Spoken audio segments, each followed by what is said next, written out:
All of humanity's problems stem from man's inability to sit quietly in a room alone.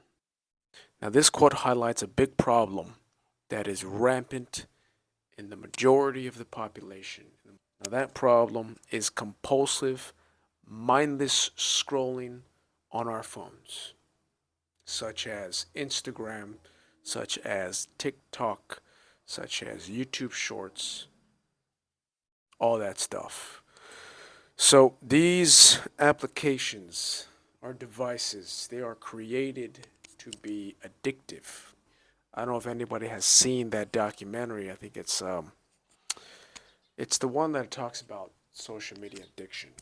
These companies put in hundreds of millions of dollars into research to ensure that your device, these applications, are as addictive as they can be, like a drug. It's basically a digital drug that people are hooked on. Now, don't get me wrong, there's a lot of good things about social media, there's a lot of good things about our phones, but it's only good if we know how to use our phones, and we use our phones consciously, with awareness, with intent. Because if we don't have intent and you just use your phone, it's designed for you to be addicted. What are the consequences of mindless scrolling? What are the consequences? Don't become a scroll zombie. Now, zombie scrolling syndrome is a real term, and that refers to mindless scrolling out of habit with no real destination or benefit. Young people are more susceptible to the negative effects of zombie scrolling, aka mindless scrolling.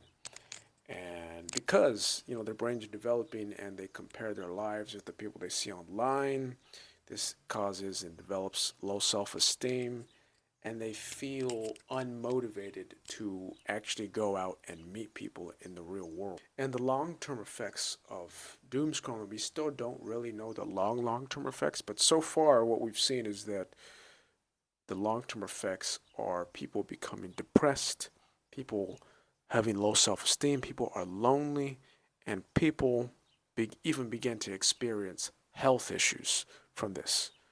So research shows that cell phone addiction causes poor sleep quality, and poor sleep quality increases your risks of abusing drugs and alcohol, potentially engaging in violent behavior, and even self-harm. So, yeah, not good stuff. Let's get to the solution. How do we stop zombie scrolling? How do we stop mindless, compulsive scrolling on our phones? So, before we can solve the issue of mindless scrolling, we have to ask ourselves, why? Why do I want to use my phone right now?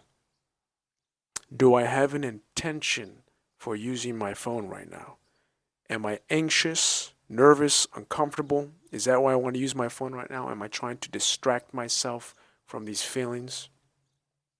Only by asking ourselves these questions when we're about to use our phone can we get an answer, become conscious of the process, the unconscious process of using our phones compulsively. So once you understand the reason why, that is a huge step in the right direction. That's in the direction of going from mindless scrolling to mindful scrolling. So, how do we change from mindless scrolling to mindful scrolling? The answer is mindfulness meditation. Now, learning to be still and observe our minds is incredibly valuable. It is the most powerful practice that you can do to gain control over your attention, where you place your attention. The process is simple. You sit down. When you're first starting, you want to do it not long. So you sit down, you close your eyes, and you focus on your breath. You focus on your breath for about 2 to 5 minutes. So you put your attention on the sensation of inhalation and exhalation, and you just feel that. You feel that 2 to 5 minutes. Start small. You do that every day for a week. You'll realize after a few days it's going to get a bit easier.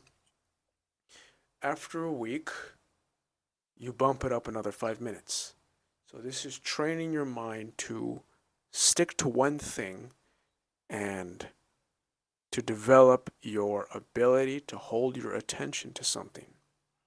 Because this is the complete opposite of doom scrolling, mindless scrolling, because you're just flicking through clips and stuff, every 2, 3 seconds. This is training you to hold your attention onto something for 5 to 10 minutes.